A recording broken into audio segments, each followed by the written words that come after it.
Mapupunta na po ako sa eskwelahan. Ah, sige anak, basta umuwi ka lang ng aga dahil bago lang tayo dito. Ma, sige ma. Teka anak, kumain ka na ba? Oo ma, kumain ako ng madami para hindi na ako mag-recess. Ah, sige anak, umalis ka na, baka mahuli ka sa inyong klase.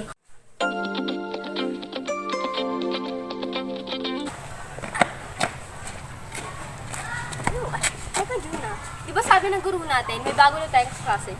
Tara na, pumasok na tayo. Ganito pala ang paaralan dito.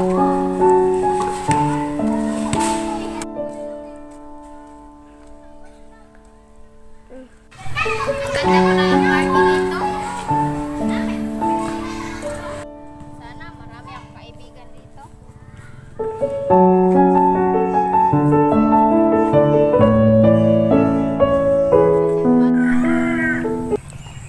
Tara, Peach, punta tayo sa eskwelahan.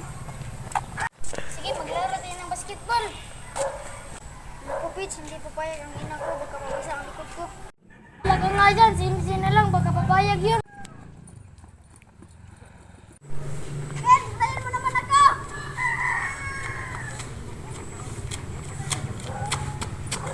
Alam mo ba? Ang alin?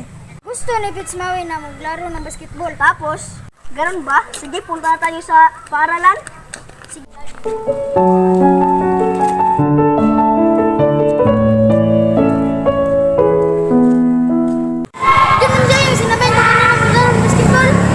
Yung maliit? Kaya yun, yung bayag.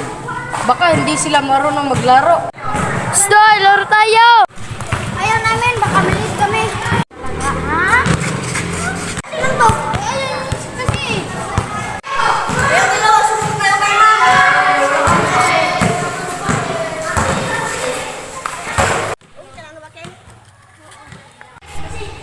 Teka, tama bang ginawa natin?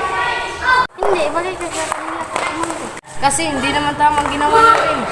Mas mabuti na lang humingi tayo ng tawad. Ikaw, kung gusto mo humingi ng tawad, basta ako hindi. Kasi sayang lang ating oras. Sige, punta na tayo sa paaralan.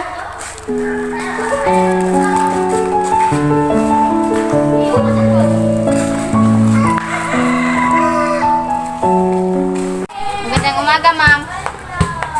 Magandang umaga na. Ikaw ang bago. Opo, ma'am. Tapos masama mo. O, di ba? Wala ka palo sa akin. Okay, class, maaari na kayong pumasok. Tayo natin, pasok na tayo. Sabati.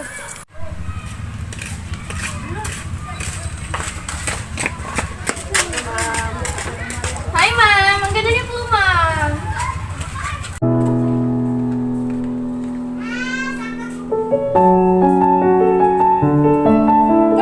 Okay, class, meron pala kayong bagong kaklase.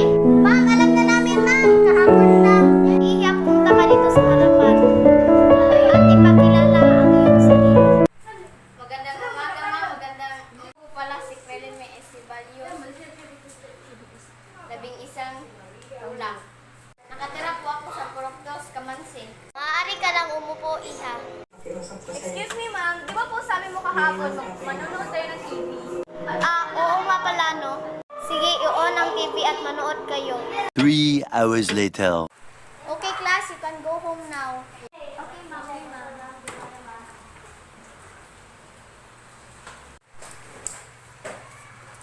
Tingnan mo sila, oh. Kaya ang ginagawa nila.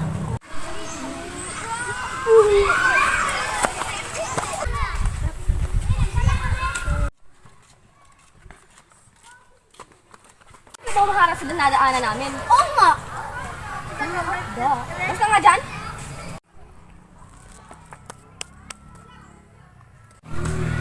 Anong nangyari sa'yo? Kasi binangga ko ng dalawang babae eh. Ganun ba? Ako pala si Miss Dorinilla. Dito dumaan. Doon naman ang daanan eh. Ganon ba? Nalilito na kasi ako eh. Mas mabuti. Sumabay ka naman sa amin. 3 days later.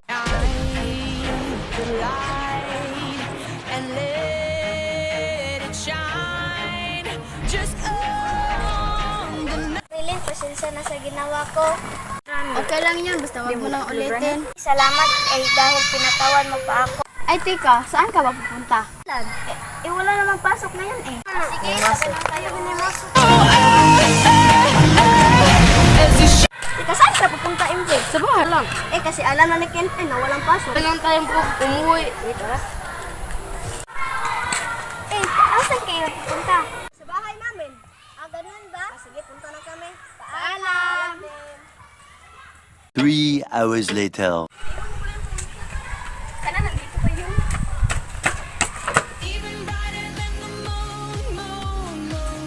Saan nga pala ang daan dito?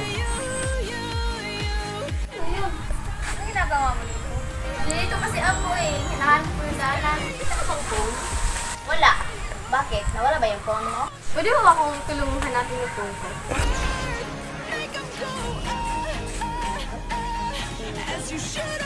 Oo nga, nandito. Teka, saan ba yung batang yun?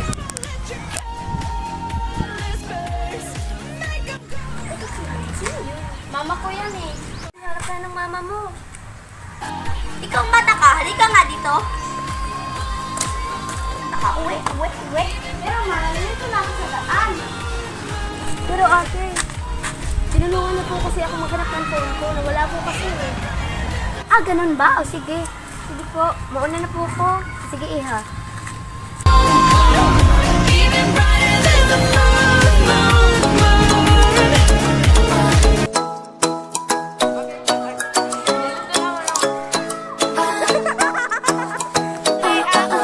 Ikaw ay nasa layan sa tingin mata ng panahon. Lumapit ng biglaan para bang di nakataon. Ito nga ba'y tadhana? Tangi kong ilang sa mga dala.